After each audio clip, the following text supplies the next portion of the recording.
Na průdku, navalíš. Vidíš, se to hodilo? Potou, tam je taková palička 2kilová. To by mohla stačit, ne? Tak, tím ucpeš 10. A normálně se rozjedeš. To se ojezdí, ne? To se ojezdí. Obuješ a jedeš. Nebude ti to vadit sloupku? To uhne, že? Neuhne, to uděláme. Ale zase v zimě, jaký to bude mít záběr. Pořádně to tam musíš narovnat.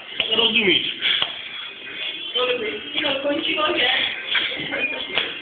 To je moje kolo, nechte ho na pokoji. Dobrý. Tak to spravuje v Rusku.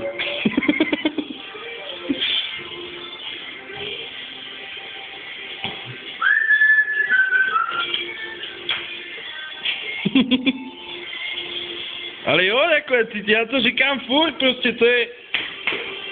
Ty to ošmirgluje zevnitř. No to už stačí. Jo.